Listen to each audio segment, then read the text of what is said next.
Finish good की अपनी value है। एक कलाकार के बारे में मैं आपको बताता हूं। मान लेते हैं आपको किसी स्पेशल को बर्थडे में कोई एक मग गिफ्ट करना है, ठीक है रौनक भाई, it's her choice. Spot on पकड़ा है अनुरीत, बिल्कुल सही पकड़ा है तुमने। कभी जमाने में एक बार हो गई, तो अभी हम वो चीज़ें एक्सेप्शंस लेके नहीं चल रहे कि धरती पे एलियन आ गए, जंगलों में आग लग गई, आ गए हैं सब लोग। बहुत बहुत स्वागत है आपका आज की स्ट्रीम में। सबको मेरी तरफ से बहुत सारा प्यार, और काफ़ी अच्छा लगता है जब आप जानते हैं कि आप आज कुछ स्पेशल करने वाले हैं, क्योंकि मैं करने वाला हूँ। लिटरली मैं कुछ अच्छा बताने वाला हूँ आज तुम लोग को। सो आई एम क्वाइट एक्साइटेड। तो ये बताइए कि जितने भी लोग देख रहे हैं, जितने भी लोग आज यहाँ पे बैठे हुए हैं, वो सारे के सारे पढ़ाई करके आए हैं या नहीं? गोला आ गए हैं, क्या बात है ऋषु, इशिका गोला आ गई है यार, क्या बात है गोला। नेगी साहब, नकली आशीष चौधरी भी आ चुके हैं, प्रथम गुलाटी भाई, Day 2 अविराज भाई गुड इवनिंग यार। अरे अब एक और किसी को देखा था मैंने, नैन्सी आर्या। आज चाय या कॉफ़ी? आज मैं पी रहा हूँ मिल्क शेक बेसिकली। आज मैंने सोचा कि यार मैं है ना कोल्ड ड्रिंक्स वगैरह में बिलीव नहीं करता, energy drinks I just hate it, you know, I just hate it. So मैंने सोचा क्यों ना आज मैं मिल्क शेक लेके बैठूँ। सो बस। इस सज्जन को क्या तकलीफ है भाई? देवांश भाई, मैंने तुम्हें सुबह 8 बजे देखा था and I felt so proud of you कि तुम सुबह उठ के ही पढ़ रहे हो एंड इवन एक्टिवली चैट में पार्टिसिपेट कर रहे हो, मॉर्निंग की चैट में। So I am so proud of you कि तुम इतना वाकई में कंट्रीब्यूट कर रहे हो कॉमर्स बाबा में। सो देवांश शेखर भाई, जो कॉमर्स बाबा कम्युनिटी में एफर्ट डालता है, उसके कभी भी एफर्ट्स वेन नहीं जाते, मेरे तक दिख जाते, मेरे तक पहुंच जाते। चलिए भाई, तो सबसे पहली चीज़ जो मैं आप में से कहना चाहूँगा, जो लोग नए ज्वाइन करे हुए हैं, ऐसे लोग जिन्होंने इकोनॉमिक्स की इससे पहले क्लासेस अटेंड नहीं की हैं, मैं नहीं चाहता कि मेरा जो चमत्कारी इंप्रेशन पड़ा हुआ है वो ख़राब हो। तो कृपया करके इससे पहले की जो 5 क्लासेस हो चुकी हैं, मैं चाहूँगा कि आप वो क्लासेस से अच्छे से पहले पढ़ लें और उसके बाद ये 6th क्लास को अटेंड करें।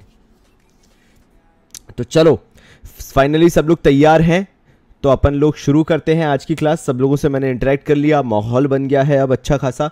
सब लोगों ने कॉफ़ी वॉफ़ी रख के बैठे हो साथ में, यानी चाय कॉफ़ी। मैंने जैसा कल सजेस्ट किया था तुम लोगों को कि अपने पास कुछ ना कुछ होना चाहिए चाय कॉफ़ी, यू नो, मोटिवेट करने के लिए। हर 10-15 मिनट में एक बार एक सिप ले लिया तो अच्छा लगने लगता है। Sir, dividend and share fund में क्या फ़र्क है? यार शेयर फंड शेयर कैपिटल से रिलेटेड होता है। डिविडेंड बेसिकली वो प्रॉफिट का पार्ट होता है जिससे आपको पब्लिक को प्रॉफिट बांटना है। शेयर्स बिल्कुल अलग हो जाता है। Shares is a part of capital, dividend is a part of profit. ठीक है भाई शार्दुल। अरे उदय प्रकाश भाई, थैंक यू सो मच। बाबा जी, आपने जो हमें प्लेटफॉर्म बना के दिया है वो नेक्स्ट लेवल का प्लेटफॉर्म है, क्योंकि स्कूल वाले भी लाइव क्लासेस ले रहे हैं पर बहुत फ़र्क है। अरे अभी तो तुम देखते जाओ, मैं ऊपर लेकर नहीं आया हूँ, बट फाइनली तुम लोगों के साथ एक बहुत पर्सनल बात शेयर करनी है, जो मैं चाहता हूं कि तुम लोगों को भी पता होना चाहिए। That whatever income I have earned through the marathon group, मैंने वो पूरा पैसा ऐसा मेरे पास आया and I spent it on products, technology के ऊपर। Just I am taking just 2 minutes just to discuss this issue. Just give me 2 minutes।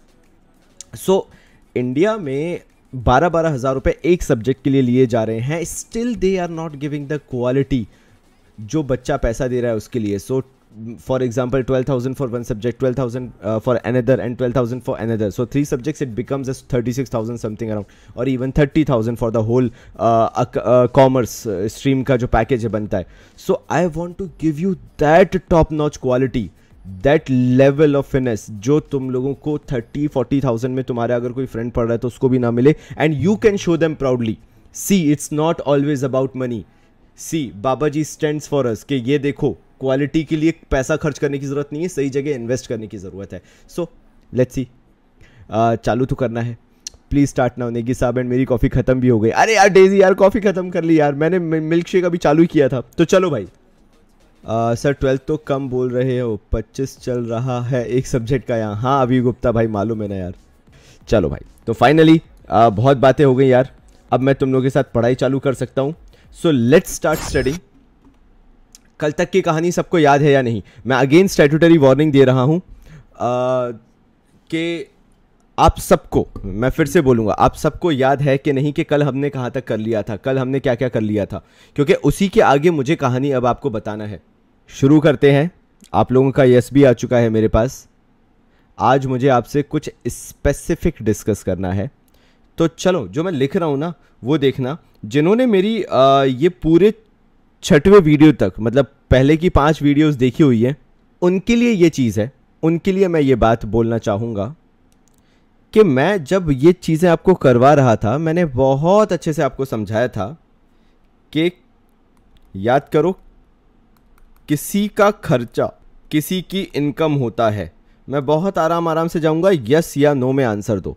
क्या आप लोगों ने ये चीज़ सीखी थी, किसी का खर्चा किसी की इनकम होता है? सचियार, मैंने तुम्हारा नाम लिया था पता है तुम्हारे आने से पहले। अब सचियार, तुम्हारा पूरा काम है यहाँ पे फोकस करना। किसी का खर्चा किसी की इनकम होती है। Very good very good very good, यानी यहाँ तक सब लोग कैचअप हो चुके हैं। बहुत ही शानदार, मुझे तुम सब पे बहुत फ़क्र है और मैं बहुत फ़क्र से कह सकता हूँ कि तुम लोग मेरे स्टूडेंट्सों के हर एक चीज़ तुम याद रखते हो, और मेरा भी काम यही है कि स्टोरी टेलिंग में तुम्हें पूरी चीज़ें याद करा दूँ। तो यहाँ से एक सीख निकल के आती है, और वो सीख है, मैं समझता हूँ किसी का खर्चा किसी की इनकम है, बट वो खर्चा वो इनकम में कैसे कन्वर्ट होता है, उसका एक ही रीज़न है, और वो रीज़न भी हमारा किया हुआ है। उस रीज़न को नाम दिया जाता है, यानी जब तक आउटपुट नहीं होगा तब तक आउटपुट को करने के लिए, मतलब सीधी सीधी बात है, आउटपुट का मतलब होता है प्रोडक्शन। जब तक आउटपुट नहीं होगा, जब तक प्रोडक्शन नहीं होगा, तब तक प्रोडक्शन में होने वाले एक्सपेंसेस भी नहीं होंगे। यानी अगर आउटपुट है तो प्रोडक्शन में होने वाला, सब लोग लिखो ऐसे ही ऐसे, एक्सपेंडिचर भी है। जब तक आउटपुट है, जब तक प्रोडक्शन है, तब तक खर्चे भी हैं। खर्चे कैसे हैं? मैंने इनकम मेथड में आपको बहुत साफ साफ सिखाया था कि अगर आप प्रोडक्शन कर रहे हो, अगर आपने प्रोडक्शन किया है, अगर आपने कोई भी प्रोडक्ट बनाया है, तो आपको उस प्रोडक्ट को बनाने के लिए लोगों को पेमेंट्स करने पड़े हैं। जैसे अगर आपने किसी की प्रॉपर्टी यूज़ की है तो आपने उसको रेंट एंड रॉयल्टी पे किया है, ये आपका एक्सपेंडिचर है। मैं आपके कंपनी प्रोस्पेक्टिव से बता रहा हूं। मोहम्मद सैम ने बहुत खूबसूरती के साथ लिखा हुआ है कि factor cost equals two factor income होती है।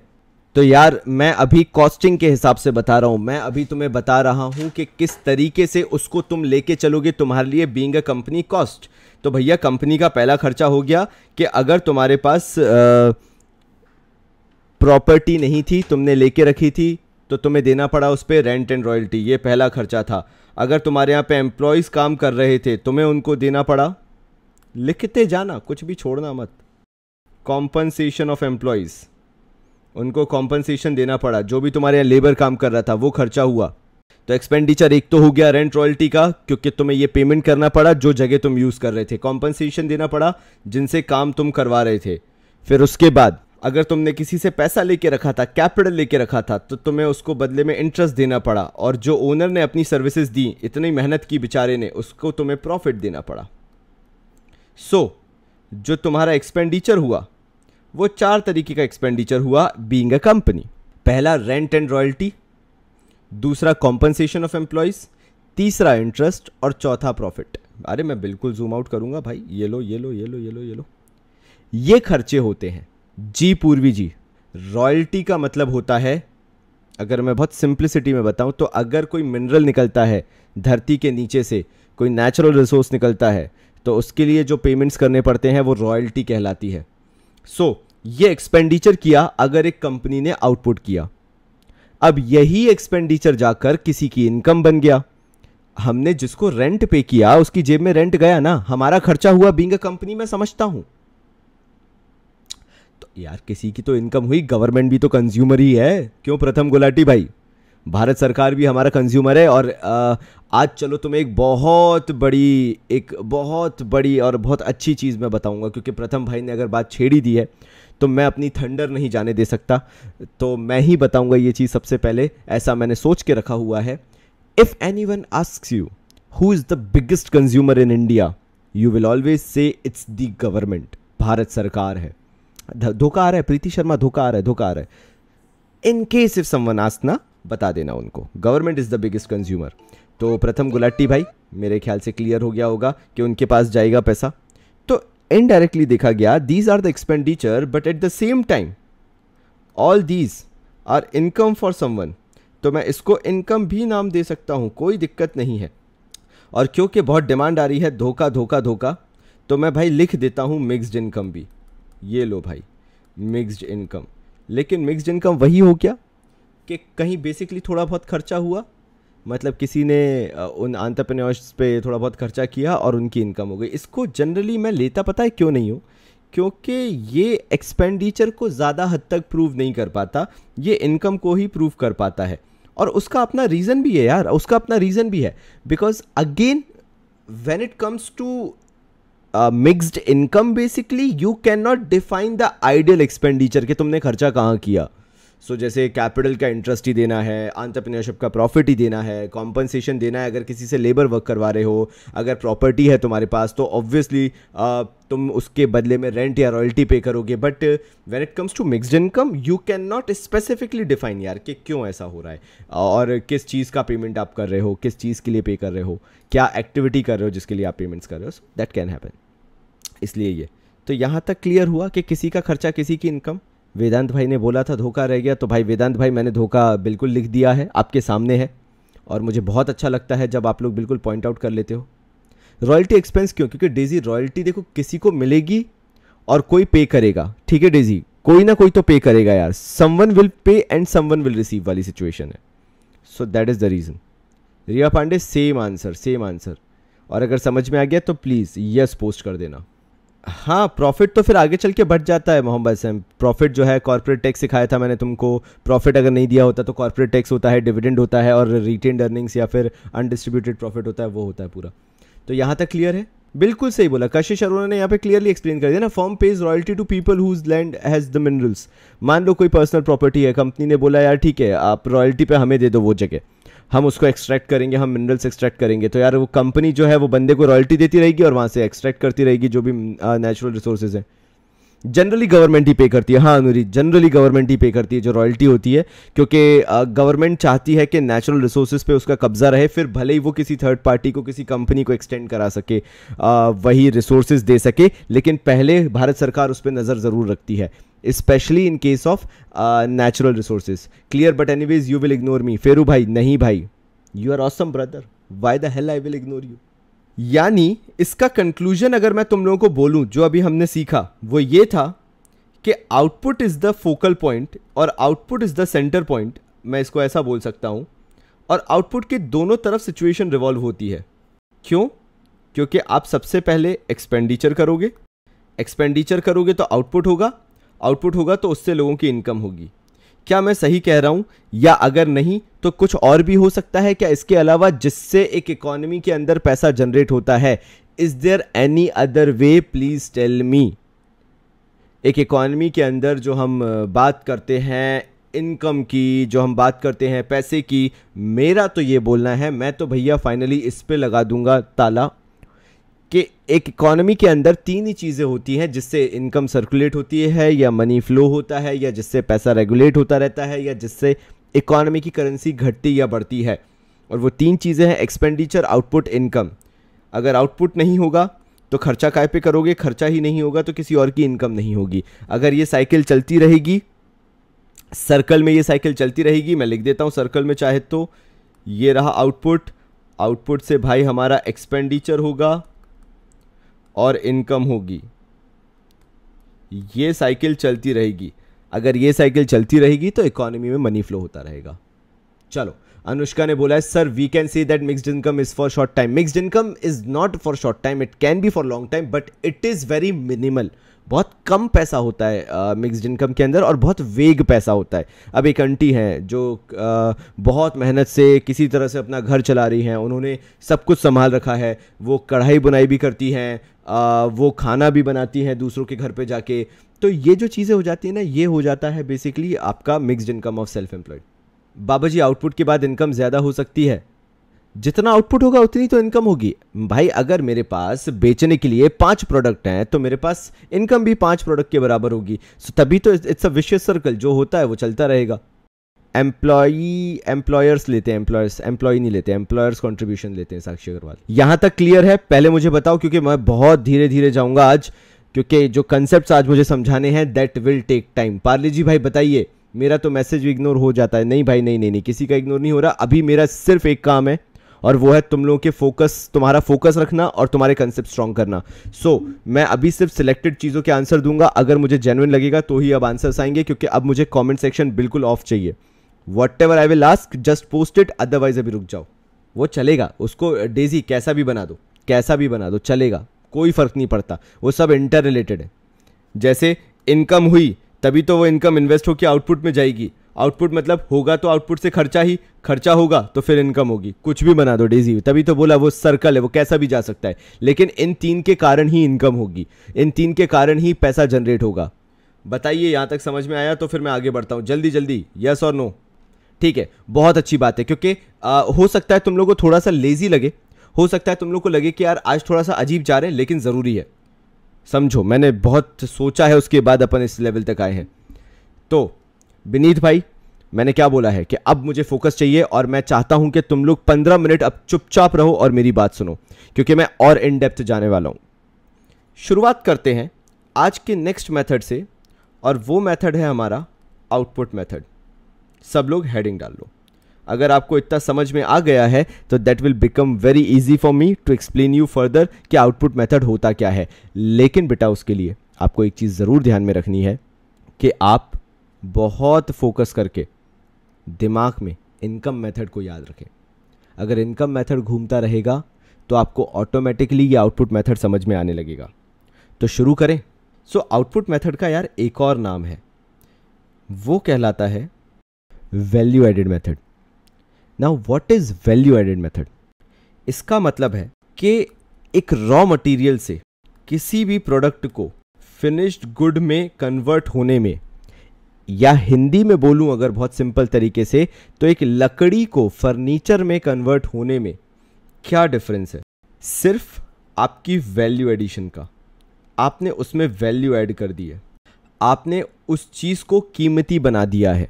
मतलब रॉ मटेरियल की अपनी वैल्यू है, फिनिश गुड की अपनी वैल्यू है। एक कलाकार के बारे में मैं आपको बताता हूं।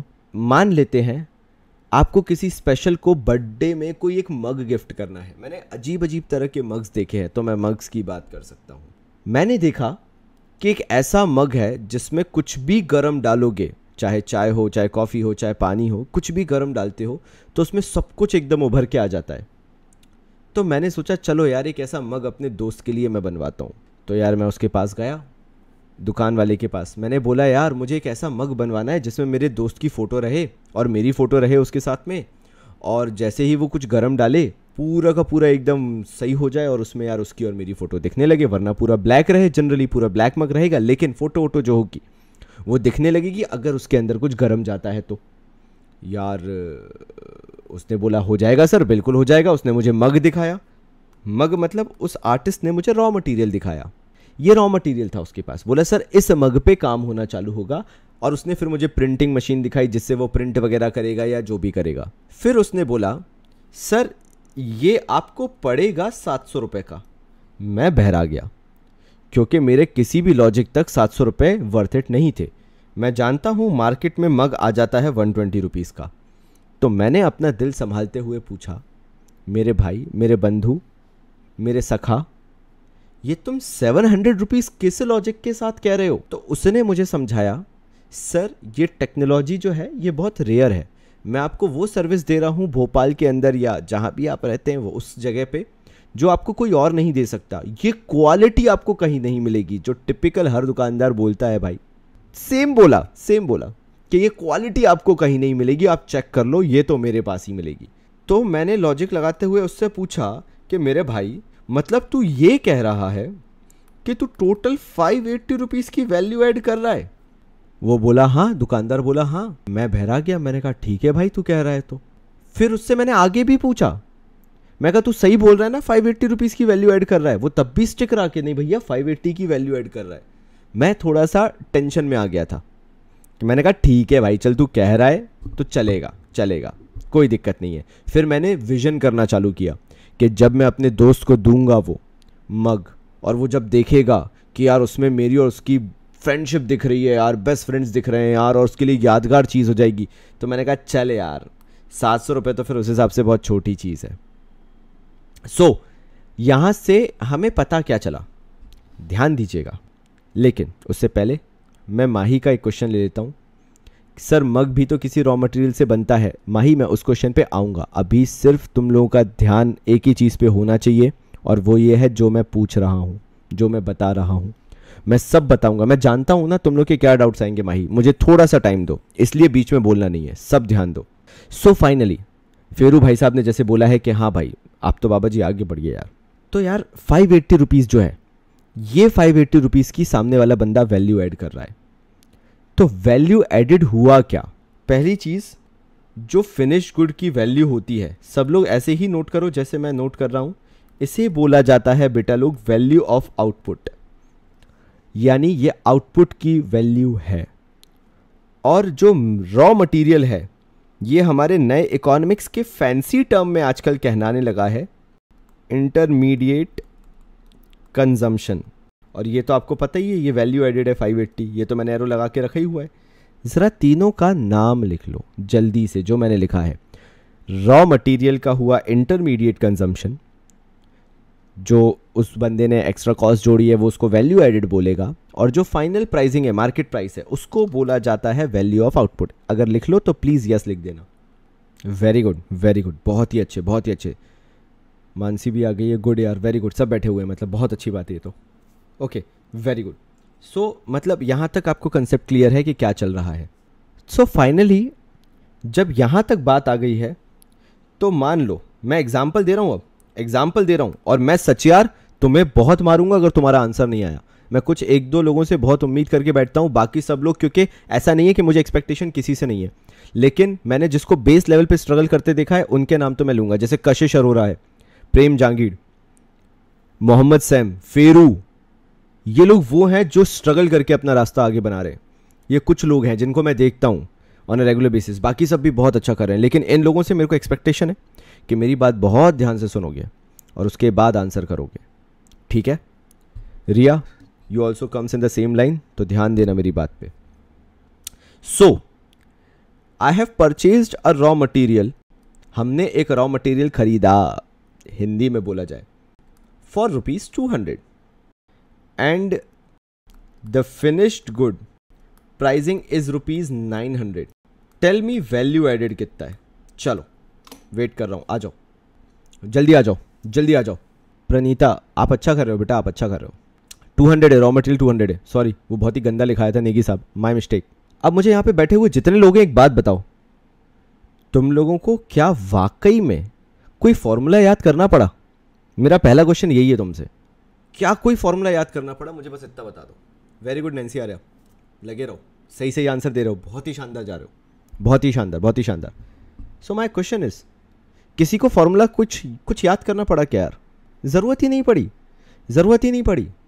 कोई एक बच्चा यहाँ पे जो मुझसे 5 क्लासेस से सीख रहा है वो ये बोल दे कि बाबा जी नेशनल इनकम का जो इनकम मेथड आपने कराया ना सर, उसका फॉर्मूला बहुत टफ है। अरे भैया मैंने फॉर्मूला करवाया नहीं, कौन से फॉर्मूले में धोखा आता है? हमने फॉर्मूला किया ही नहीं है। एट द सेम टाइम अभी भी मैं यही बोल रहा हूँ, वैल्यू एडेड में मैंने कोई फॉर्मूला तुम्हें याद नहीं करवाया।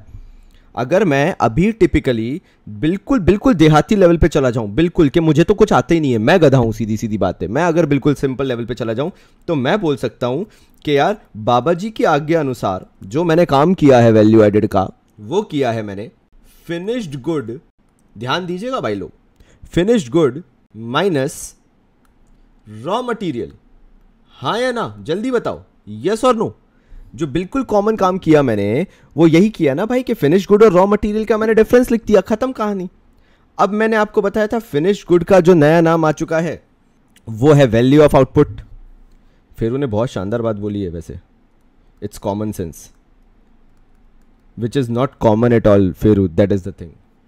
सो फिनिश गुड का नया नाम हमें मालूम है वैल्यू ऑफ आउटपुट है, रॉ मटेरियल का नया नाम इंटरमीडिएट कंजम्पशन है, ये वैल्यू एडेड का नया फॉर्मूला है एज पर बुक। अच्छा, इसको इंटरमीडिएट रॉ मटेरियल को इंटरमीडिएट कंजम्पशन क्यों बोला? क्योंकि वो इंटरमीडिएट मतलब बीच में, इंटरमीडिएट मतलब होता है बीच में कंज्यूम हो जाता है रॉ मटेरियल और किसी और ही चीज़ में कन्वर्ट हो जाता है। मतलब जो 2 दिन पहले तुम लकड़ी देख के गए थे सिर्फ, आज वो फर्नीचर बन चुका है, आज वो सोफा सेट बन चुका है। सो वो कंज्यूम हो चुका है। वो कहाँ यूज हो चुका है? Obviously being a raw material use हो चुका है, ताकि वो एक आउटपुट बन के तैयार हो जाए, एक नई वैल्यू बन के तैयार हो जाए। सो गोला जी ने यहाँ पे साफ साफ लिख दिया है, वैल्यू लिखना भूल गए बाबा जी। अच्छा, मैं वैल्यू लिखना भूल गया? नहीं यार, तुम लोगों ने कर लिया ना, बस काफ़ी है। तो वैल्यू एडेड का फॉर्मूला है value of output minus intermediate consumption. Again मैं यही पूछूंगा, क्या हमने कुछ फॉर्मूला याद किया क्या, या हमने सिंपली लॉजिक लगाया और हमें याद रह गया? सबको याद है या नहीं? बस यस और नो में आंसर दे दो, मेरे लिए उतना ही काफ़ी है। बहुत ही अच्छे, बहुत ही अच्छे, बस यही चाहिए, यही स्पिरिट चाहिए। सबका फोकस बना हुआ है क्योंकि मैं आगे बढ़ रहा हूं। मोहम्मद सैम बताइए क्या हुआ? अमृतप्रीत क्या हुआ? अच्छा, वो वाला नो है, ओके ठीक है, समझ गया, ठीक है, गुड, हाँ हाँ, गुड गुड गुड, ठीक है ठीक है ठीक है ठीक है। चलो, सो आगे बढ़ते हैं।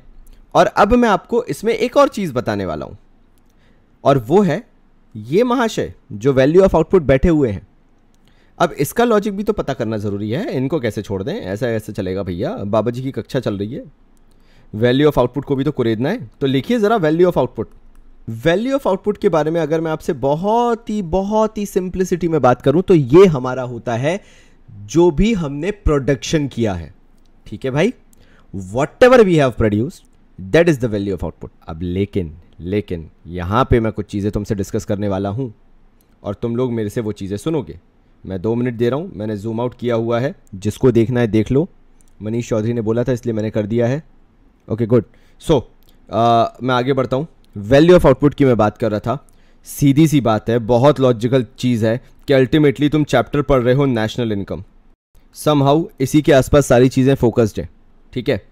तो अगर आप नेशनल इनकम निकाल रहे हो इस चैप्टर से, वैल्यू ऑफ आउटपुट मेथड के थ्रू निकाल रहे हो, या आउटपुट मेथड के थ्रू निकाल रहे हो, या वैल्यू एडेड, जो भी तुम इसे नाम देना चाहते हो, output method, value added method, जो भी बोलना चाहते हो, अल्टीमेटली तुम्हारा काम यही है कि तुम इससे इनकम निकालो। अगर तुम्हें इनकम निकालना है तो सिंपल सी लॉजिकल चीज़ है मेरे भाइयों कि तुम्हें करंट ईयर की ही निकालनी पड़ेगी। तुम प्रीवियस ईयर की नहीं निकालोगे, तुम आने वाले साल की नहीं निकालोगे। तुम्हें अगर निकालना है तो करंट ईयर का ही निकालना पड़ेगा, नो मैटर व्हाट, ठीक है भाई? अब यहीं पे वो कंसेप्ट आते हैं जिन लोगों ने मुझसे अकाउंट्स पढ़ रखा है।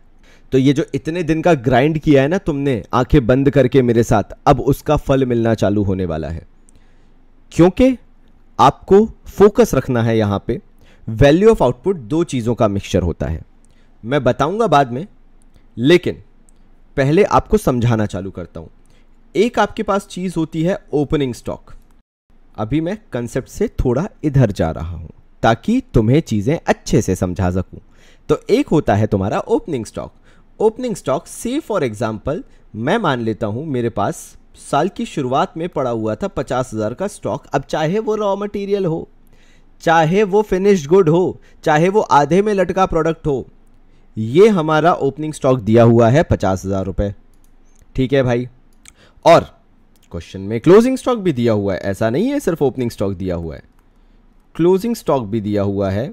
और ये जो क्लोजिंग स्टॉक है ये दिया हुआ है 1 लाख रुपीस। सो आपका दिमाग कहां चलना चाहिए कि यार थोड़ा तो अगर मैं डिटेल में जाके सोचूं तो ऐसे चांसेस तो हैं कि ओपनिंग स्टॉक जो है वो पूरा यूज ना हुआ हो और कुछ बच गया हो और वो क्लोजिंग स्टॉक का पार्ट बन गया हो। ऐसा पॉसिबल है, बिल्कुल पॉसिबल है। फिर क्या होगा? तो मैंने फोकस करना चालू किया, ठीक है, ओके। ओपनिंग स्टॉक जो है साल के शुरुआत में रहता है। Opening stock is something which is in the beginning of the year. साल भर अगर यूज नहीं हुआ तो बेचारा क्लोजिंग स्टॉक का पार्ट बन जाएगा। मेरे को लेना है इस साल का स्टॉक, क्योंकि इस साल का स्टॉक जो है, मैं बहुत क्लियरली बोल रहा हूं, वो वैल्यू ऑफ आउटपुट का पार्ट बनता है, क्योंकि वो करंट ईयर का स्टॉक है। ओपनिंग स्टॉक यानी सिंपली बात क्या है, अगर ये जो क्लोजिंग स्टॉक दिया हुआ है 1 लाख रुपए का, अगर इसमें से मैं माइनस कर दूं ओपनिंग स्टॉक जो 50,000 रुपए है, तो बचा हुआ जो 50,000 रुपए बचेगा वो एक तरह से बिलोंग करेगा करंट ईयर के स्टॉक को। ये समझ में आया कि नहीं? मेरे पास ओपनिंग स्टॉक था 50,000 रुपीज़, क्लोजिंग में था 1 लाख रुपीज़। मैंने क्या किया, मुझे चाहिए था कि भैया मेरे को तो इसी साल का स्टॉक चाहिए, सिर्फ हटाओ पिछले साल का जो था, तो मैंने पिछले साल का हटा दिया। तो जो बचा मेरे पास 50,000 वो करंट ईयर का कहलाया। वैभव शर्मा ने बोला परचेज भी तो करी होगी, तभी तो परचेज जो की होगी वो क्लोजिंग स्टॉक का ऑलरेडी पार्ट बन चुका होगा भाई मेरे। वही तो जो निकल के आया वो देखिए यार, ऑब्वियसली क्लोजिंग स्टॉक बढ़ के 1 लाख कैसे हुआ? ओपनिंग स्टॉक 50,000 था, क्लोजिंग स्टॉक बढ़ के 1 लाख कैसे हुआ? ऑब्वियसली इस साथ परचेजेस करी होगी या इन्वेंट्री बढ़ी होगी तभी हुआ है, तो ऑब्वियसली वो परचेजेस ही है। क्लोजिंग स्टॉक ओपनिंग स्टॉक से ज़्यादा हो सकता है, क्लोजिंग स्टॉक होता है कई बार ज़्यादा, कई बार कम भी होता है, लेकिन हाँ होता है। चेंज इन स्टॉक भी, हाँ ये चेंज इन स्टॉक ही तो है यार, ओपनिंग से क्लोजिंग में कितना चेंज हुआ वही तो दिखा रहा है। लेकिन मैं जो पूछ रहा हूँ वो एक बार सुनो ध्यान से, कोई बात नहीं, मैं एक बार फिर से बोल देता हूँ ताकि तुम्हें दिमाग में बैठ जाए। साल के शुरुआत में मेरे पास ओपनिंग स्टॉक था 50,000, मेरे पास स्टॉक रखा हुआ था जो पिछले साल का बच गया था, दैट वाज 50,000 रुपीज।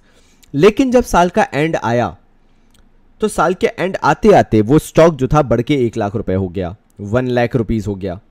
मैं दुविधा में पड़ गया, मैंने सोचा भाई ये क्या है, लेकिन मुझे लेना था करंट ईयर की वैल्यू। लॉजिक समझो, लॉजिक समझो। तो करंट ईयर की वैल्यू लेने के लिए मैंने क्या किया, जो 1 लाख रुपए का क्लोजिंग बच रहा था उसमें से मैंने ओपनिंग 50,000 डायरेक्टली माइनस कर दिया। ठीक है, अभी कंसेप्ट खत्म नहीं हुआ है, क्योंकि तुम जिस डायरेक्शन में जाओगे मैं उससे एक और यू टर्न लेने वाला हूं। तो प्लीज डोंट एक्ट स्मार्ट। यहां पे तुम जितना चुप रह के, जितना कमेंट सेक्शन को कम रख के सुनोगे, फायदा तुम्हें ही उतना है। अब एक और सवाल आता है दिमाग में कि यार बेचा भी तो गया होगा गुड्स, ऐसा थोड़ी ना है कि यार गुड्स बेचे नहीं गए होंगे, बिल्कुल गुड्स बेचे गए होंगे, यानी नेट सेल्स भी हुई होगी। मैंने नेट सेल्स भी लिख दिया। ठीक है, अब यार जो नेट सेल्स आपका आएगा वो नेट सेल्स बताएगा कि आपने साल भर में कितना बेच दिया। तो नेट सेल्स में लिख लेता हूं, से फॉर एग्जाम्पल 2 लाख रुपीज। ये मैंने यहां पे एग्जाम्पल दिखा दिया कि मेरे पास भैया 2 लाख रुपीज का है। सबने लिख लिया यहां तक? मैं वेट कर रहा हूं क्योंकि अब यार सेल्स जो हो गई, तुम्हारा बड़ा सिंपल सा लॉजिक है यार, तुम सेल्स से उठा के तो माइनस नहीं कर दोगे, क्योंकि सेल्स से स्टॉक कभी माइनस नहीं होता, ये तो तुमने कभी सुना ही नहीं होगा। नेगी साहब, अगर आप ये पूछ रहे हैं कि स्टॉक कम कैसे है, तो स्टॉक कम बहुत आराम से हो सकता है। वो तो हाइपोथेटिकल है ना यार, कि मेरे पास साल की शुरुआत में कितना स्टॉक बचा। हो सकता है साल के शुरुआत में उतना स्टॉक नहीं बचा हो, साल के एंड में ज्यादा स्टॉक बच गया हो। उसमें कौन सा, इसमें कोई लॉजिक थोड़ा ना है। ये तो भगवान भरोसे है, राम भरोसे है, प्रोडक्शन भरोसे है कि यार साल की शुरुआत में कम स्टॉक था, साल के एंड में ज्यादा स्टॉक हो गया। नथिंग लाइक कि इसमें कोई एक कंसेप्ट लगा हो, कोई कंसेप्ट नहीं है। सिंपल सी चीज है कि वो हाइपोथेटिकली हमने ऐसा अज्यूम कर लिया कि कम हुआ करता था या कम रह गया था, भाई कोई दिक्कत नहीं है। तो मैं आगे बढ़ता हूं इसमें, मैं आपको बताना क्या चाह रहा था। एक मुझे सेल्स का फिगर दिया हुआ है 2 लाख रुपए, ध्यान से सुनना, आराम से सुनना। एक सेल्स का फिगर दिया हुआ है 2 लाख रुपए, और एक है ओपनिंग स्टॉक दिया है और क्लोजिंग स्टॉक दिया हुआ है। अब सीधी सी बात है, मुझे ओपनिंग स्टॉक को गायब करना है। लॉजिकल फंडा क्या है मेरे भाइयों, क्योंकि मैं अगर तुमसे 3 चीजें पूछूं, यहां पे मैं लिख रहा हूं और मेरी बात पे ध्यान देना। एक क्वेश्चन तुम्हारे सामने आया, उस क्वेश्चन में तुम्हें दिया हुआ है नंबर 1 ओपनिंग स्टॉक, ठीक है, number 2 closing stock, number 3 net sales. मैं तो सिंपली तुमसे ये पूछ रहा हूं, तीनों में से बता दो इस साल को कौन बिलोंग नहीं करता है, इस साल में से कौन सा बिलोंग नहीं करता है। अच्छा क्या बात है, अकल आ गई, पलक गिनी। क्लोजिंग तो इस साल का हुआ ना यार, कैसी बात कर दी तुमने, क्लोजिंग तो इसी साल का हुआ। नेगी साहब क्लोजिंग तो इसी साल का हुआ, इस साल तो क्लोज कर रहे हो ना, जो इस साल क्लोज करोगे वो इसी साल का तो होगा।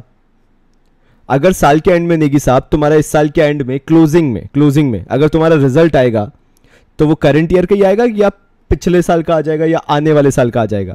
साल के एंड में अगर अपना रिजल्ट आता है, रिपोर्ट कार्ड आता है, तो जो क्लोजिंग है वो करंट ईयर को तो बिलोंग करेगा।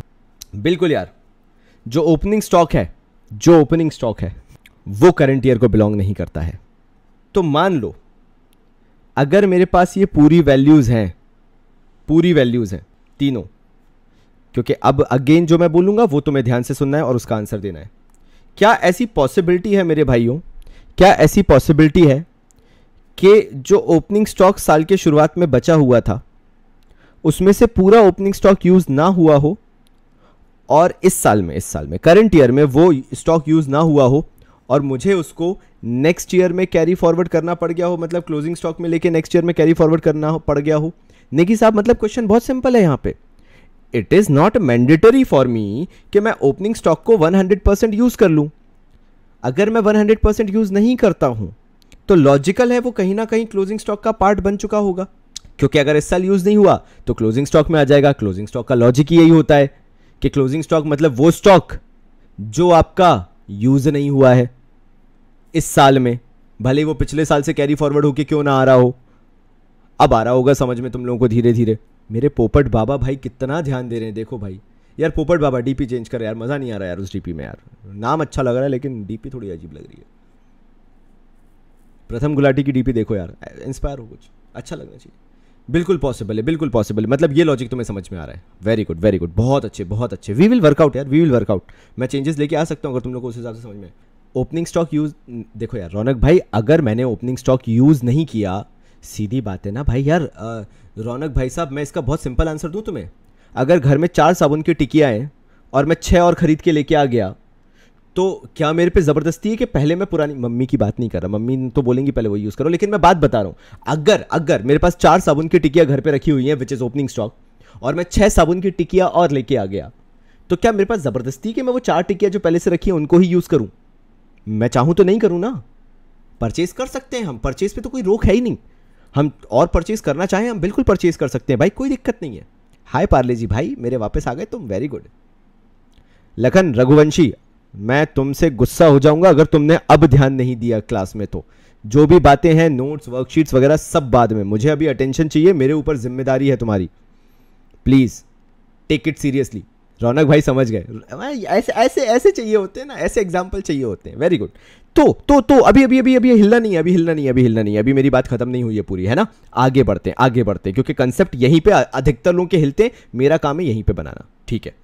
अब मेरी बात ध्यान से सुनना, बहुत ध्यान से, बहुत ध्यान से यार। जो ओपनिंग स्टॉक था, मैं बहुत इन डेप्थ वाली आवाज़ लेके, बहुत ही मतलब ऐसी आवाज़ कि तुम्हें मतलब लगे कि तुम किसी एनवायरमेंट में आ गए हो। It's my choice, it's her choice वाली चीज़ है, ठीक है रौनक भाई, इट्स हर चॉइस, सो समझ जाओ, यूज़ करे ना करे, so totally depend upon them. तो ये बहुत डीप आवाज़ में आने वाला है ये चीज़। मेरे पास साल की शुरुआत में ओपनिंग स्टॉक हुआ करता था, जो पहले आंसर देगा उसी को मैं जीता हुआ मानूंगा। ओपनिंग स्टॉक के साथ 2 घटनाएं हो सकती थी, या तो ओपनिंग स्टॉक से उठा के प्रोडक्शन कर दिया गया हो और बेच दिया गया हो, या ओपनिंग स्टॉक को कभी यूज़ ही ना किया गया हो और वो क्लोजिंग स्टॉक का पार्ट बन गया हो। ये 2 ही सिनेरियो हो सकते थे, क्योंकि इसके अलावा ओपनिंग स्टॉक के साथ कुछ और हो ही नहीं सकता था। क्लोजिंग स्टॉक मतलब छाती से लगा के बैठे रहो, नेट सेल्स मत लगाओ, छाती से बेच दो, ये 2 ही थे आपके पास ऑप्शंस।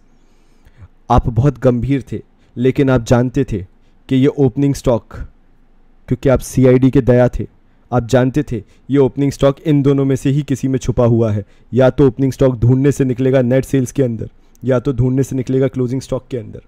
लेकिन क्योंकि आपने देखा ओपनिंग के नीचे स्टॉक लिखा है और क्लोजिंग के नीचे स्टॉक लिखा है, आपकी आंखें चंधिया गईं, आपको समझ में आ गया कि स्टॉक भाई भाई होते हैं, और भाई भाई दोस्त भी होते हैं, दुश्मन भी होते हैं। तो अगर ओपनिंग स्टॉक कहीं छुपा निकलता है तो उसके छुपे होने के चांसेस ज़्यादा क्लोजिंग स्टॉक में है, मतलब लॉजिकली माइनस करने के चांसेस वहीं से ज़्यादा हैं, क्योंकि सेल्स से कोई स्टॉक माइनस नहीं करेगा, बहुत सिंपल सी बात है।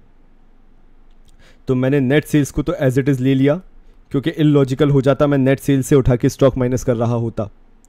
तो फिर मैंने क्या किया, मैंने क्लोजिंग स्टॉक उठाया और उससे ओपनिंग स्टॉक माइनस कर दिया, इस उम्मीद में कि अगर ओपनिंग स्टॉक क्लोजिंग स्टॉक के अंदर था भी तो भी वो जा चुका है, क्योंकि मैंने ओपनिंग स्टॉक माइनस कर दिया है। सो अल्टीमेटली मैंने ओपनिंग स्टॉक का वजूद ही ख़त्म कर दिया करंट ईयर का सामान लेने के लिए। अब सिर्फ नेट सेल्स बचा, जो कि मैं एज्यूम करके चल रहा था करंट ईयर की है, और क्लोजिंग स्टॉक में से ओपनिंग स्टॉक माइनस कर दिया, तो जो ये भी बचा हुआ था ये करंट ईयर का था। कहानी खत्म हो गई, और कुछ नहीं है मेरे पास, बाय बाय टाटा। अब मैं स्टोरी नहीं बना पाऊंगा। बताओ समझ में आया कि नहीं यहाँ तक, जल्दी बताओ। वाह दैट वाज गुड। विनीत भाई लॉस ऑन फायर वगैरह भूल जाओ, क्यों? अल्टीमेटली बिकॉज वो चीज़ एक्सेप्शनल चीज़ें होती, कभी कभार once in a blue moon होती, कभी जमाने में एक बार हो गई। तो अभी हम वो चीज़ें एक्सेप्शंस लेके नहीं चल रहे कि धरती पे एलियन आ गए, जंगलों में आग लग गई, ये जो सिचुएशन चल रही है वो चलेगी, या कुछ ऐसा कुछ सोच के नहीं चलेंगे हम। तुम लोग फिर उल्टी बातें करने लगे, नए के साथ चेंज इन इन्वेंटरी की बात नहीं कर रहा था। समझ में आया कि नहीं ये जो चीज़ मैंने बोली? आए हाय, मतलब नेगी साहब वैसे आई am so proud of you, I feel good कि तुमने आंसर दिया, बट तुम मेरी थंडर छीनोगी ना तो फिर मुझे भी लग जाता है ना यार कि मेरे को बोलना था यार ये तो यार। Very good very good very good, बहुत ही शानदार बहुत ही शानदार। नेट सेल्स से माइनस इसलिए नहीं कर सकते क्योंकि यार नेट सेल्स रिफ्लेक्ट करती है what you have sold in the market for the current year. If you have to really adjust from closing stock, that is a much better option for you. Because हाँ, opening stock को आप cell से minus कर सकते हो, लेकिन cell से minus करना लॉजिकल रीजन नहीं लगता है. Because sales is a purest form of thing कि यार ये तो इनकम हुई है मेरी, तो इंस्टेड अगर छेड़खानी करनी है तो क्लोजिंग स्टॉक से कर दो, क्योंकि स्टॉक भाई भाई लग रहे हैं.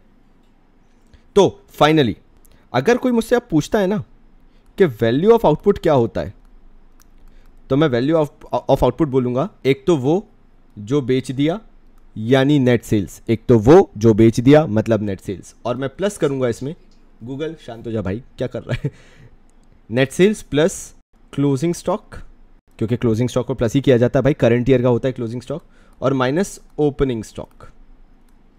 मैं भाई पाई चलने वाला इंसान हूं, दैट मीन्स थोड़े थोड़े बेबी स्टेप्स लेने वाला इंसान हूं. देवांश भाई मैंने यही तो बताया था आपको कि ओपनिंग स्टॉक जो आपने बोला है मैंने उसी का आंसर दिया था, फिर भी क्योंकि मेरा काम है आपको बताना मैं फिर से बताता हूँ. आपने बोला सर पूरा का पूरा ओपनिंग स्टॉक क्यों हटा देंगे, कुछ यूज़ भी हुआ होगा फिर तो इस साल, बिल्कुल यूज़ हुआ होगा, लेकिन क्या वो ओपनिंग स्टॉक इस साल का था? नहीं, हमें उसके पूरे नक्शे हैं वो मिटा देने हैं, क्योंकि वो इस साल को बिलोंग नहीं करता था, इसलिए उसको निस्तनाबूद कर देना है इस साल से पूरी वैल्यू के साथ, चाहे फिर वो सेल्स में यूज़ हो गया हो या क्लोजिंग स्टॉक में छुपा बैठा हो, हमारा पूरा काम है उसको निकाल देना. तो अगर तुम्हें ये कंसेप्ट नहीं समझ में आया तो तुम ये चीज़ ध्यान देना भाई देवांश शेखर भाई, मैं बहुत ही इंपॉर्टेंट चीज़ बताने वाला हूँ कि net sales plus closing stock. ध्यान दीजिएगा, यहाँ पे मैं दूसरी कहानी बता रहा हूँ. ये 10 रुपये की तुमने दूसरी कॉमिक बुक ली है और उसके लिए मैं तुम्हें बता रहा हूँ कि नेट सेल्स है और क्लोजिंग स्टॉक है. तुम्हें पूरा शक है कि ओपनिंग स्टॉक इसी में से किसी एक में छुपा बैठा हुआ है, क्योंकि इसके अलावा ओपनिंग स्टॉक कहीं और नहीं हो सकता है. क्योंकि जैसा देवांश भाई ने बोला है, सिंपल सा फंडा है कि यार या तो यूज़ हुआ होगा तो नेट सेल्स में छुपा बैठा होगा, या फिर क्लोजिंग स्टॉक में छुपा बैठा होगा. तो मैं क्या करूँगा, इन दोनों में से ही माइनस ओपनिंग स्टॉक कर दूंगा, तो अल्टीमेटली मेरे को पता चल जाएगा कि करंट ईयर की वैल्यू क्या है. ठीक है भाई. लेकिन अगर मैं इसको ब्रॉडर पिक्चर में देखता हूँ तो नेट सेल्स प्लस हो जाएगा क्लोजिंग माइनस ओपनिंग स्टॉक जो होता है, माही ने इसका आंसर भी दिया था, वो कहलाएगा change in stock. Net sales plus change in stock, क्योंकि closing stock minus opening stock change in stock कहलाता है. बताइए आपको समझ में आया या नहीं, मैं स्टिल आपका वेट कर रहा हूँ. ये चीज़ें बहुत ध्यान देने वाली है. अगर मतलब वो सेल्स में हुआ तो अगर ओपनिंग तो वो ऑटोमेटिकली, देवांश ओपनिंग स्टॉक पिछले साल का, घर में 2 साबुन की टिकिया बची थी हमाम सोप की, 2 टिकिया बची थी हमाम सोप की पिछले साल की ओपनिंग स्टॉक. तुमने 3 टिकिया और खरीदी लाइफ बॉय की, परचेजेस क्लियर है. 3 इस साल खरीदी, 2 हमाम की पिछले साल की पड़ी थी, 5 हो गई, तो क्लोजिंग स्टॉक हो गया 5. ठीक है भाई, मजा आया, कोई दिक्कत तो नहीं. टोटल क्लोजिंग स्टॉक 5, तुमने माइनस कर दिया पिछले साल की 2 हमाम की टिकिया, बचा कितना? 3. सही बोल रहा हूं मैं? वो करंट ईयर की परचेज हो गई कि नहीं हो गई? अभी क्लियर है, कोई दिक्कत तो नहीं. तो कंसेप्ट मिक्स मैच करना ही मत, बहुत ही क्लियरली समझा दिया. चेंज इन इन्वेंट्री इज, मैं लिख देता हूं फिर भी ताकि तुम्हें क्लियर रहे, closing stock minus opening stock. Very good Anureet यार, क्या कंसेप्ट क्लियर हुआ है यार. ये फीलिंग मैं बयान नहीं कर सकता, लिटरली तुमने स्पॉट ऑन पकड़ा है अनुरीत, बिल्कुल सही पकड़ा है तुमने कि अल्टीमेटली तो ओपनिंग स्टॉक खत्म ही हो जाएगा ना यार. बिल्कुल सही है. That is the conceptual clarity I want man, this is something that I want. Wow, I am so proud of you all कि तुम लोग मुझे इतना अच्छा फील करा देते हो. You know the best part of every day तुम लोगों से इंटरेक्ट करना. ये लो भाई, मैंने कर दिया, देख लो एक बार. क्या मैं नेक्स्ट एक चीज़ और बता दूं तुम लोगों को प्लीज़? एक बहुत इंपॉर्टेंट चीज़ है, फिर मैं इसको बाद में समराइज़ करूँगा. माही का फोकस मुझे यहाँ पे चाहिए, क्योंकि मुझे माही वहाँ पे थोड़ी सी कंफ्यूज लगी थी. तो चलो यार, मैं बस एक चीज़ जो डिस्कस करना चाहता हूँ वो भी तुम्हें बता दूं, सो दैट मैं आज तुम्हारे कंसेप्ट एकदम पर्टिकुलर बना के जाऊँ और बहुत अच्छा लगे तुम्हें सुनने के बाद कि यार हाँ यार मज़ा तो आया. सो होता क्या है माही, मैंने जैसे तुम्हारा नाम भी लिया था, प्लीज़ फोकस करना इस चीज़ पे. देवांश तुम भी, फेरू कहाँ गायब हो, मुझे दिख नहीं रहे हो. अरोरा भाई, अच्छा आ गया, अरोरा भाई आ गए, रौनक अरोरा आ गए, ठीक है. बाकी सब तो हैं, फोकस्ड हैं. जिनको कन्फ्यूजन हो सकता है सच्चार ध्यान देना बेटा. मोहम्मद सैम ध्यान देना, रिया तुम भी. सो अल्टीमेटली आपका जो प्रोडक्ट होता है, अगर आप एक कंपनी हो, so you are a company, अब यहाँ पे मैं आज कंपनी चेंज करूँगा और मैं क्या ही बोलूँ, let's take it as bread company. चलो ब्रेड कंपनी ले लेते हैं, एक ब्रेड कंपनी लेके चलते हैं। ठीक है भाई, आपकी एक ब्रेड कंपनी है, आपके पास दो चीज़ें हो सकती हैं बीइंग अ ब्रेड कंपनी। दो तरह के आपके पास ग्राहक आ सकते हैं।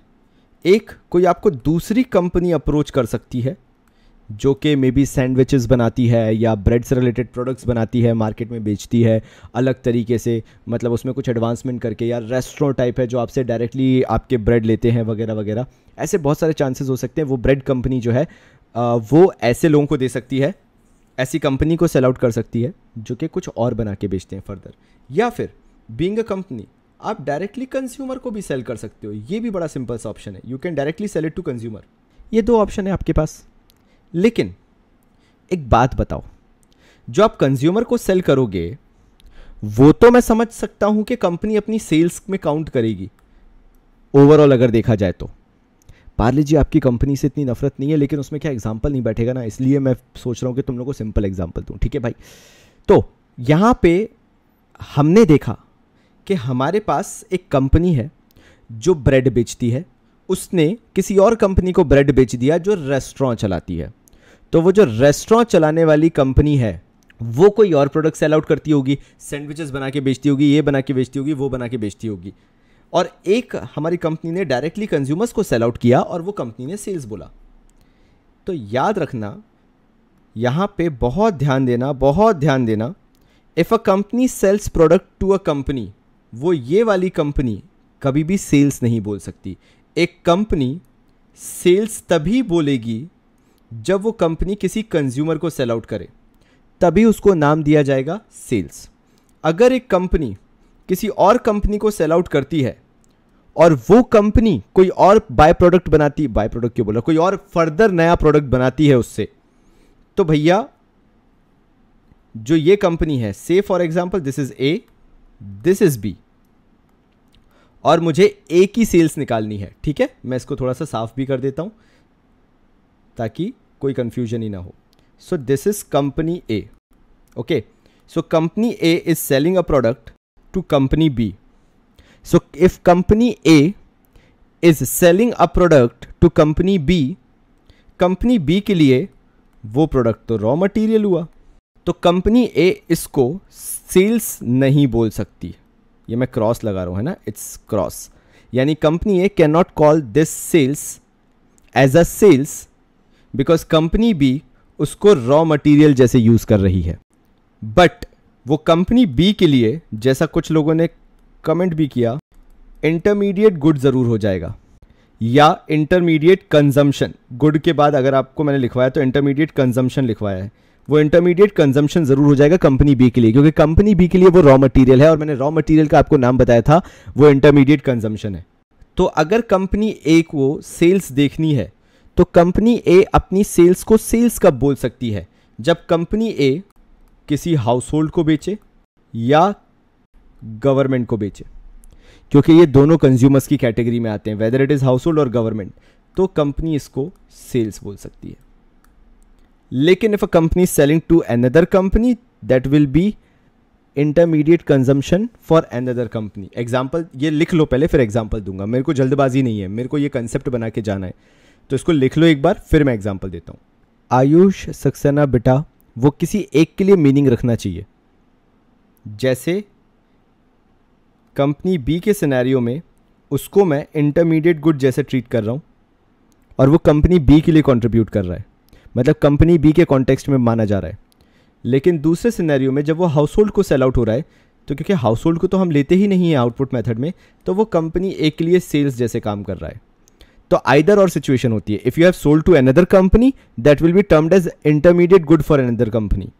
अगर किसी कंज्यूमर को सेल कर दिया तो फिर आप उसको सेल्स मान के चलोगे। If a company sells their product directly to consumer और government, then only it will be considered as sale. बिल्कुल सही है, तभी वो सेल्स कहलाएगा। निकी साहब बिल्कुल सही जा रहे हैं आप। बिनीत सुराना, कंपनी एक लिए तो सेल्स ही हुआ ना, मैं वही तो अभी राज खोलने वाला हूं, बस आप मुझको 5 मिनट और दीजिए, और मैं जानता हूं ये डाउट आएगा ही, और माही अगर सुन रही होगी तो उसको तो ये डाउट हमेशा से ही था, तो इसलिए मैं वो आंसर भी आपको दूंगा, लेकिन उसके लिए आपको मुझे 5 मिनट और देने पड़ेंगे। यहां तक समझ में आया कि नहीं? क्योंकि मैं लॉजिक नहीं बताऊंगा तो तुम्हारे दिमाग में वैसे ही नहीं घुसना, किसी के भी दिमाग में। ये नोट डाउन कर लिया है, मैं ऐसा अज्यूम कर रहा हूँ और आगे बढ़ रहा हूँ। याद है मैंने तुम लोगों को मग वाला एग्जाम्पल दिया था और उसके लिए माही ने पूछा था कि यार ये क्या हुआ, और किसी ने आंसर भी कर दिया था, लेकिन अब मेरी बारी है उस चीज़ को पूरा समझाना। जब मैंने मग लिया था तो वो जो कंपनी थी ना, वो कंपनी बी थी। ध्यान देना, कंपनी ए वो मग वाली कंपनी है जो मग्स बेचती है। इस कंपनी ए ने कंपनी बी को मग्स बेचे, से फॉर एग्जाम्पल 90 रुपीज़ में।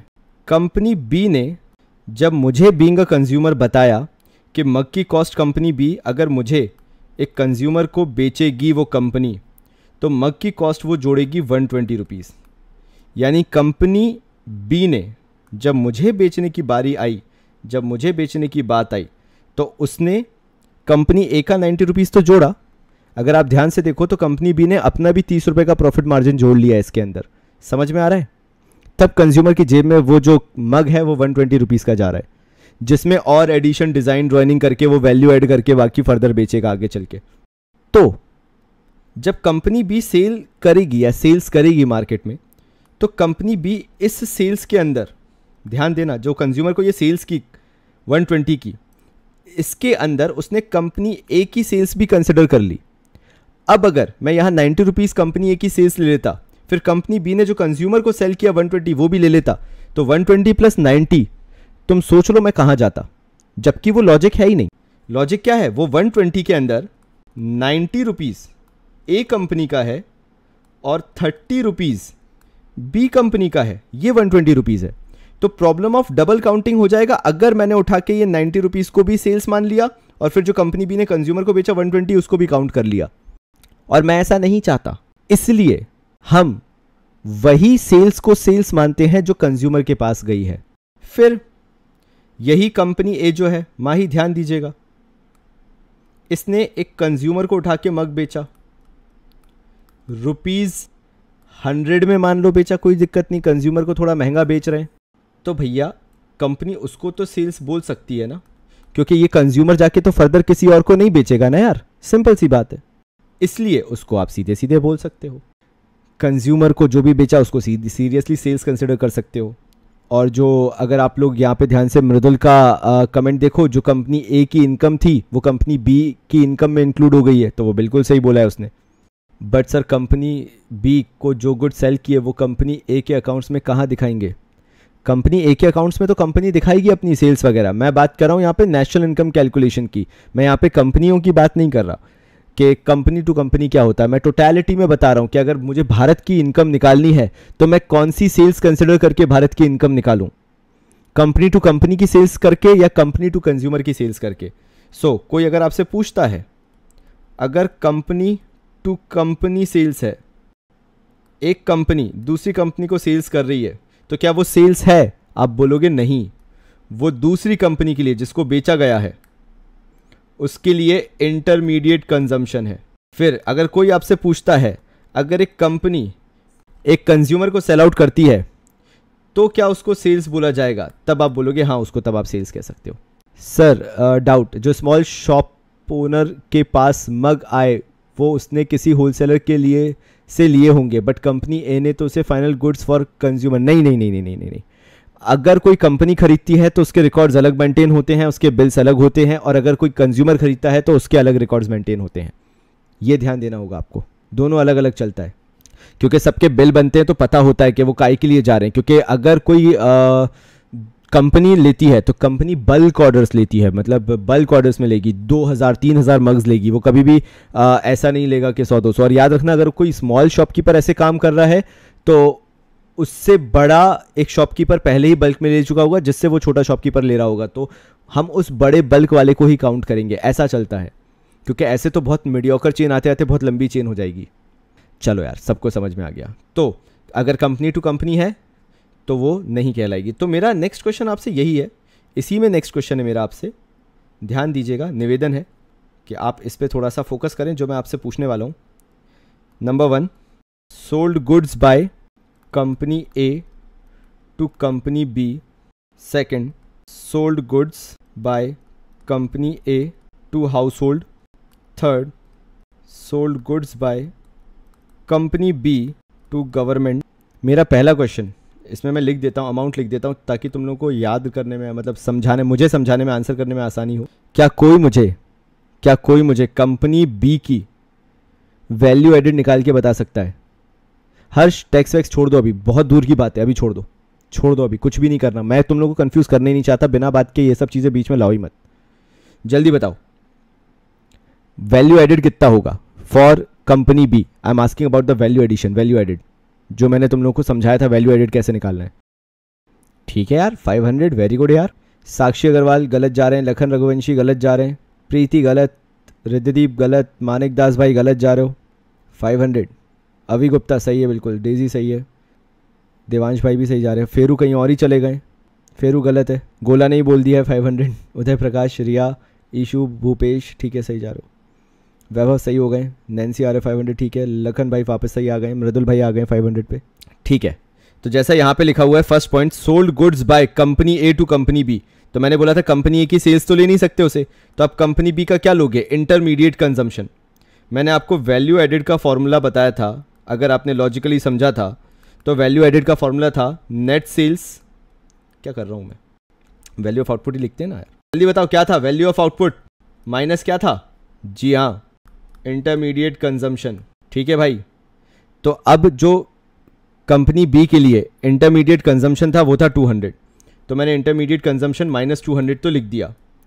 और जो फर्म बी है यानी कंपनी बी है, उसने गुड सेल किए भारत सरकार को, जो भारत सरकार को गुड सेल किए जाते हैं वो बेसिकली सेल्स में काउंट हो सकता है, क्योंकि मैंने ऊपर आपको नोट्स में लिखवाया था, अगर आप भारत सरकार को यानी गवर्नमेंट को सेल आउट कर रहे हो या फिर आप हाउस होल्ड को सेल आउट कर रहे हो तो उसको सेल्स कंसिडर कर सकते हो। तो आपका वैल्यू ऑफ आउटपुट है 700 रुपीज़, तो 700 माइनस 200 यानी आपका आंसर आ गया 500 रुपीज़। आ गया सबको समझ में? Very good very good very good. Bharat सरकार एंड पार्लेजी इज कांस्टेंट, जी हाँ बिल्कुल सही बोला है आपने। तो चलो आज मैं तुम लोगों को जो आज का सार देना चाहूँगा वो यही है कि कुछ चीज़ों में मैं चाहता हूँ कि तुम थोड़ा सा होल्ड लेके रखो। याद रखना, एक ये लेसन है, जब मैं जल्दबाजी करता था तो मेरे पापा मुझे समझाया करते थे यार कि कभी भी एक पौधा जो है ना वो एक दिन में पेड़ नहीं बन जाता है।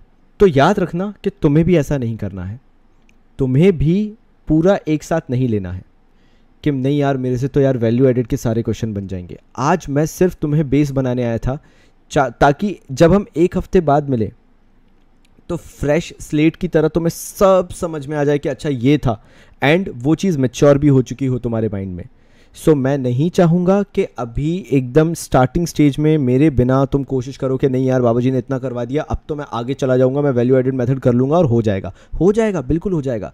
लेकिन जिस तरह से मैं चाहता हूँ उस तरह से नहीं हो पाएगा और तुम अपने कंसेप्ट हिला लोगे। सो मैं नहीं चाहूँगा अगेन कि वैल्यू एडिड मेथड तुम ट्राई करो, वेट करो मेरे लिए, मैं ही करवाऊँगा, एंड बिलीव मी इतना ही ईजिली हो जाएगा। कोई तुम्हारा कल एग्ज़ाम नहीं है, so don't touch value added method. तो चलिए मिलता हूँ अपनी अगली लाइव स्ट्रीम में आप सबसे, तब तक के लिए बहुत सारा प्यार और धन्यवाद।